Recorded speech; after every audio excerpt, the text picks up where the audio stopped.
Alright, this is more like it. It's time for the best feeling in the motorbike world, and I don't mean the clitoral tingle of a BMW 4-cylinder engine. It's the time you emerge off Eurotunnel into the land of croissants and speed limits, going touring on my MT-10. Woohoo! Hello and a warm welcome back to the channel of nonsense. I'm about to do the best thing you can do on a motorbike, I think, which is to go touring. I'm on a 5-day trip starting here in the lovely petrol station outside Eurotunnel in Calais to go and explore Belgium and central northern Germany, which isn't a route I'd planned to do a week ago. I was going to go down to the Alps, but it's very wet. There's lots of flooding in southern Germany in the Black Forest, so I'm being forced to go and explore new places, which is always a good thing. But the purpose of this trip really for me is to explore my own bike, to find out whether you can tour on a super naked. This is my own MT-10. It's not a press bike, I own this. And I've tastefully modified / ruined it for touring. So I've stuck a top box on it. I've got the touring screen. I've got a comfort seat, and I've got these new Metzler Roadtech 02 tyres for better longevity and hopefully some decent grip if it does get wet, while still giving me enough grip in the dry as well to have fun. So I'm really excited. I'm here with my friend David, or Chappers, and we'll meet him in a bit. He's not ridden for about 4 or 5 years. He's just bought a street triple purely so he can come with me. If you don't have friends like that, you're missing out. Anyway, I'm going to do 2 hours of motorway in France now, get down to Belgium, get on some twisty roads and have some fun on our way to tonight's stop, which is, of course, if you know me, Trier, because there's a really good burger restaurant. And then tomorrow we're going to head over into central Germany, into uncharted waters, do some military history stuff, and just have fun for 5 days. I'm going to take you along for the ride. Yeah, let's get going. I'm really excited. Yay! I think I'm going to see petrol stations quite a lot. Right, see you in a bit. You joined me about 50 kilometers east of Chimay. I don't actually know where we are. We're in France. We're kind of following the French-Belgian border for a bit towards Bouillon, which is a very pretty town on a river. And as I always say, I think it's where they invented stock cubes. But yeah, we did about 2.5 hours of fairly boring motorways and straight kind of A roads to get here. But now we've got 150 miles left to go. We've done about 170 miles. And I'm already in a pretty happy place now, because look, we've got corners, we've got sunshine, we've got grippy roads, and I'm on my own bike that makes great noises and does this. So yeah, if you're a long time follower of the channel, you'll know I was planning to go to Italy and go to the Alps in a long weekend to prove that you can do some nice mountain passes in a long weekend, but the weather just means it would have been miserable. So here we are, exploring a little bit Belgium, France, and we're mostly going to be going into Germany in the next couple of days. So yeah, I'm very excited. No war stuff today, so yeah, we're just doing some twisty bits on the way to our first stop. It does feel good to be out. Summer gloves, jeans. I have got my heated grips on, not gonna lie, because yes, my hands are a little cold. But yeah, what a lovely part of the world. It's always nice when you have landscape above you, towering over you like some kind of a large person sitting on your face in exchange for currency. There's a lake down there, probably shouldn't look at that. We're currently on the D1. There's like a river over there, and yeah, it just feels very nice. There's curves on the map, on the route, and I think we're probably like 3.5 hours from Calais. So normally I would just kind of get on the motorway for ages and go down to the Vosges Mountains, but just doing something a bit different today. The roads aren't as epic as in the Vosges, but they curve nicely, get you back into the habit of leaning a bike over and having fun. But yeah, this is a very nice part of the world. Highly recommend it. If you're kind of heading to Germany, northern Germany, you kind of skip along the border between France and Belgium, and there's some actual hidden gems that's really good. Look at this. There's a weir over there, and here's some people who might pull out on you, but it's all part of the fun. Hills, church, old lady, you've got it. It's got it all. If you're into your gilfs, if you're into your mountains, come to this town. Is called Montherm, or Montherm. There's been a rock fall up there. There's a school over here. There's a road going. I think I'm going down here. You are not allowed over this bridge if you watch 44 Teeth. Look at that. Oh. I love seeing all the old remnants of painted signs. You can imagine some stuff going on here a while ago in the middle of the 20th century with guns. I love my bike, it makes great noises. Scenery! Probably can't see that on the GoPro. You can almost smell the French midges. We're on the N945 now. It's a pretty good road, there's lots of villages, and it's a bit stop-starty, but it gets you up in the woods above the river valley. It's very pretty, I like it. I love my bike. It sounds so good. Oh, it's so fast. Look at this road. It's really good. These corners just keep on going. The tarmac's not perfect.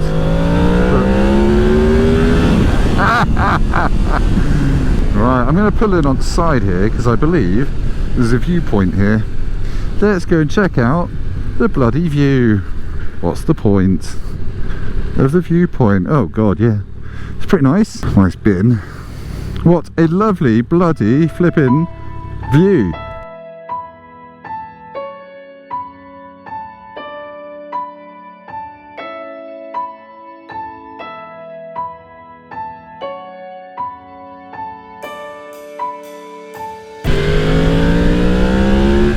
So we're deep in the heart of the Ardennes now.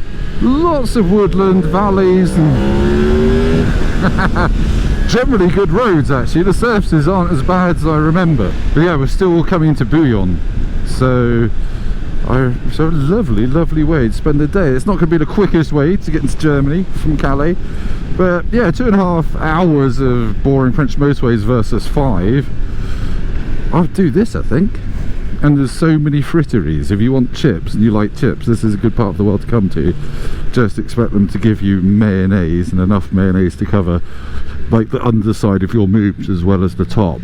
The full moob mayonnaise experience. Delightful.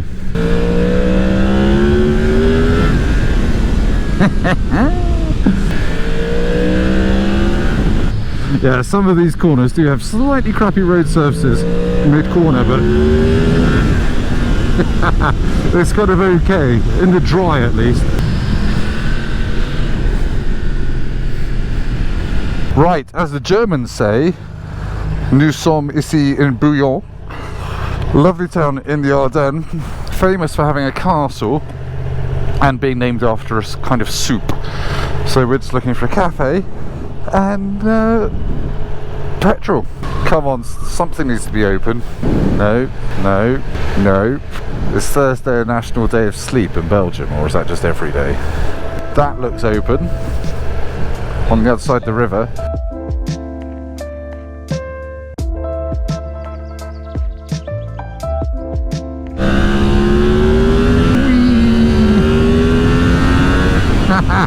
There's a viewpoint. But I'm having too much fun! So this little road that I've just been doing is a detour, a complete nothingness that I found on a map.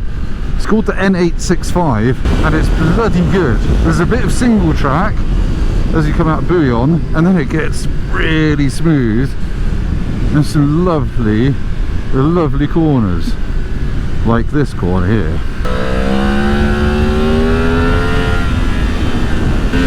Oh, got my toe down. That's bad foot position more than anything else. What an amazing bit of road. If you think all Belgian roads are full of potholes and rubbish, this N865 will really change your opinion on the matter. Slightly sketchy road surface, lovely corner. Right, join us as we leave Luxembourg and enter Germany. We've just done about half an hour of filtering through a massive, massive traffic jam that was meant to give us an hour and 3/4 delay, but turned out to only give us 10 minutes delay in the end. I'm never sure whether you're meant to filter in Germany and places like that, so my advice is let a German biker go past and see if they do it, and then follow them. So that's what we've been doing with Matey Boy here on his Tiger 900. But anyway, we're only 7 miles from Trier. We've done about an hour of motorway. I'll see you in a minute at our lovely boutique hotel. There's an ibis, but whatever. Hello, welcome back. You join us in Trier, where we've spent the first night of our little trip around Europe. And I just want to give you a bit of an update on what we did yesterday, because it was a bit whistle-stop tour, lots of GoPro footage and all the rest of it. But basically, we started in Calais, did about 2 miles. 2 miles? Felt like a lot longer than that. 2 hours of boring French motorways, and got off and came in to Trier through the Ardennes in Belgium, and then did a bit of a autobahn at the end. But yeah, the MT-10 has been really impressive so far as a touring bike, purely because it has got a real mix of comfort, speed, decent handling, and not fuel economy, but things like cruise control, heated grips, both of which I used a lot yesterday. But yeah, it's doing really well. This screen kind of fires the wind about here, so you can like hold 100 miles an hour on an autobahn much better than if it was purely naked. The Roadtech O2 tyres, they're brilliant. Like, we've had some proper fast corners and they felt really stable and pretty much like as grippy as my old S22s. So really impressed with those. We're just having so much fun though, which is the main thing when you come on a tour. But anyway, today's video, we're going to go and explore some German civil engineering projects, one of which might have had a hole put in it by the Royal Air Force. The other one, the Germans put a hole in. But anyway, you'll join us on the road. We're not doing any motorways today. We're going across the middle of Germany, which I've never done before, kind of going northeast from Trier up towards Mörnersee, which gives you a clue where we're going to end up. It's going to get a bit damn good. It's too hot. Let's go and ride motorbikes. Look at this view. We're just leaving Trier. Look at the vineyards. I think this must be the Moselle. I could be entirely wrong, but we're heading for the Rhine Valley, the heartland of Germany's industrial might, by which I mean we're going to see an old bridge that isn't really doing much of a bridge impression anymore by not being there. We're going to Remagen. Yeah, you might have seen an old film, Bridget Remagen, with the guy from Man from U.N.C.L.E. It's basically a pack of lies, but we're going to go and see the real thing. Right, de-restricted autobahn.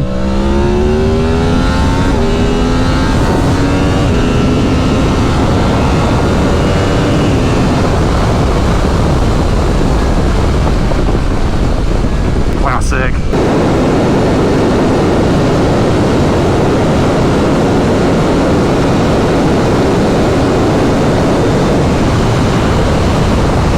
I think I saw 259, 260. That's pretty close to top speed. It gets there quite easily though, and uses probably all of my petrol.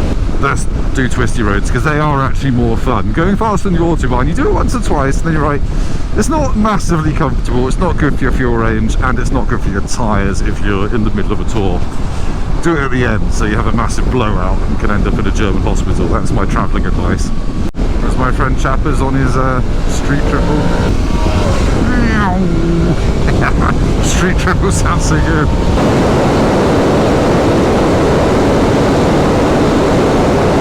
Now, this is a complete fluke and you're not going to believe me, but our route has brought us straight past the place called the Nurburgring. So we're getting to Nurburgring, not doing any laps. Tourist parting is not on until 5 o'clock tonight. We're just going to stop, have a watch, see what's going on. Ironically, I was here 5 days ago on a car thing, so it was raining and foggy then. But if you've not been here, it is one of the prettiest parts of the world that just happens to have this massive honeypot racetrack in the middle of it. But the roads around here are stunning as well. Not this one especially, but if you take some of the side roads, it's like they had leftover tarmac from the Nordschleife and they just dumped it on the road. So you get these beautifully smooth, well, this is pretty good, flowing bends. Now you have to be a bit careful. There's lots of signs saying motorcyclists die here, which you have to slightly block out. But yeah, if you've not been here, it is schmazing. And obviously you do have the opportunity to go around the track. You won't be insured. If you bin it, it's on you. And if you bend the Armco, that's a couple of €1,000. Personally, I've done a few laps on a bike very slowly. It's fun and it's amazing to see the elevation changes on the track. And that's the main thing you don't get on your PlayStations and Xboxes, is how uppy downy it is, technical term. But it's just a real buzzy place. It's got a really lovely vibe. There's loads of really great restaurants. There's just loads to see. Even if you're not going to go around, you can go to Brunchen, which we're going to do, and watch whatever fancy track day is going on, or the industry testing that they do here. It's honestly, it's a day's ride from the UK if you want to come here. A longish day's ride. And it's well worth it, even if you've got no intention of going around the track. As a place to start a tour, it's excellent. It's just very pretty. Good restaurants. You can go to the Piston Klaus and have steak on a stone like a proper tourist, which I've done a million times, or rent a car. Go to Rent for Ring and borrow a vaguely track prep Suzuki Swift or whatever, and yeah, go and be overtaken with a 200-mile-an-hour speed differential by a local in a GT3 RS. What's not to like? Yeah, if you've never been to the Nordschleife, there are so many spots where you can stop and watch the action on track, but to get between them you've got to do all these amazing roads. It's not a real hardship. This is better than when I did it last weekend in a Mini Countryman in the rain.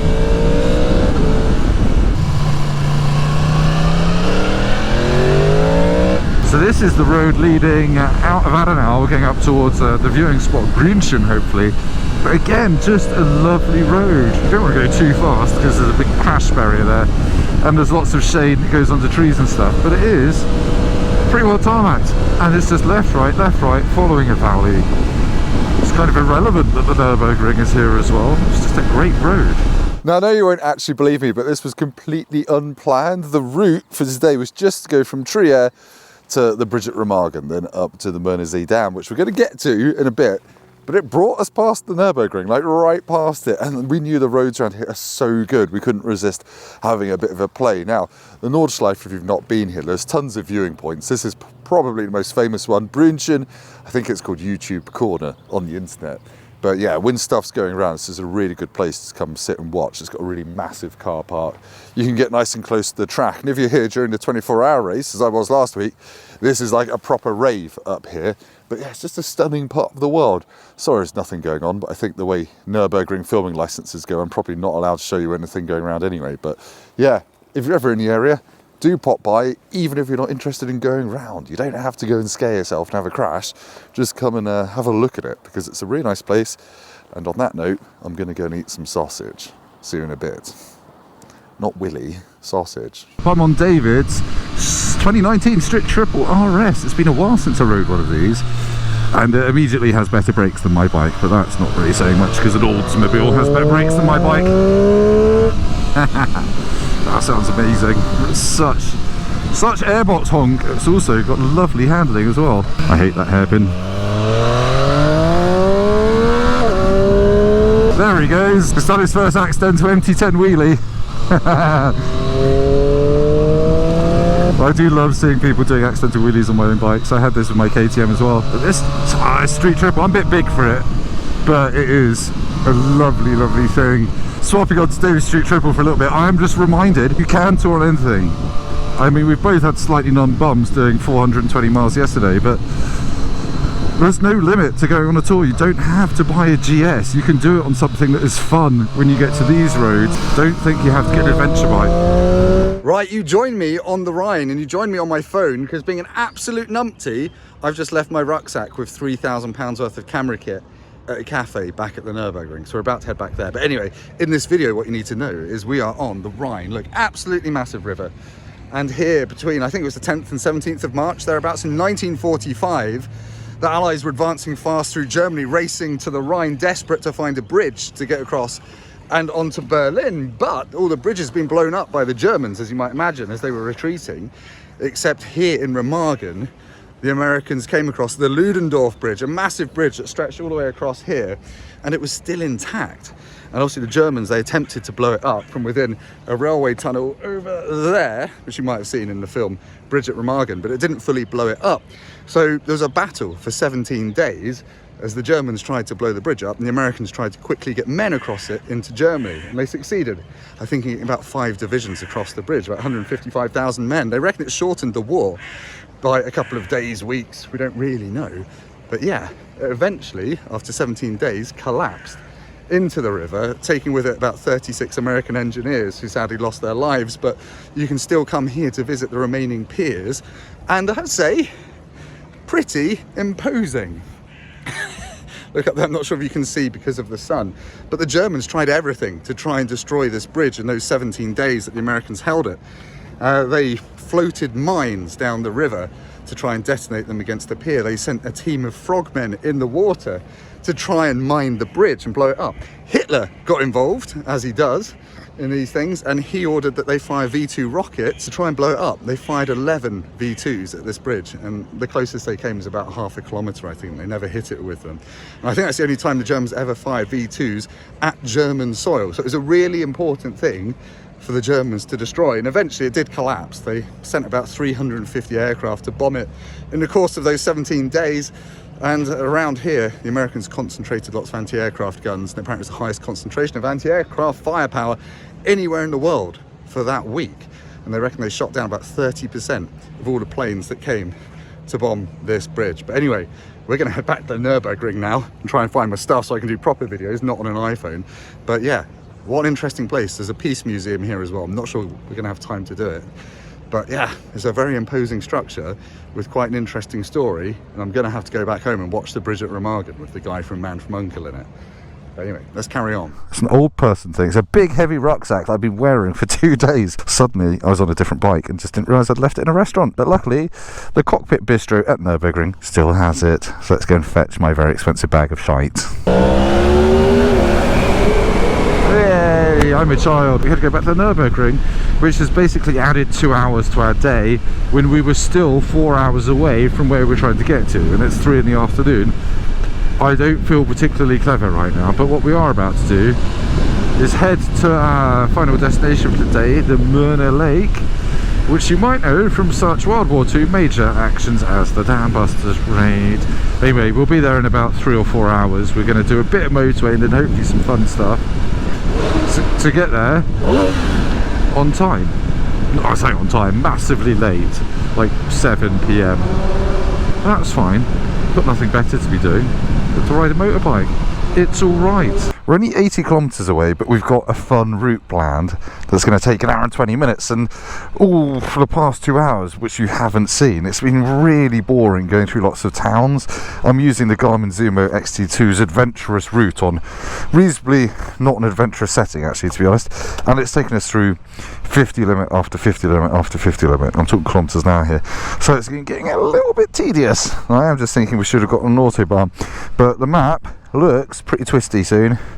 Don't know if you're going to be able to see this, but yeah, we're going to go and do all this kind of jazz. So yeah, we'll report back in a minute. Goodbye. Why is it so smooth? This road does not have to be this smooth, but you have made it so nice.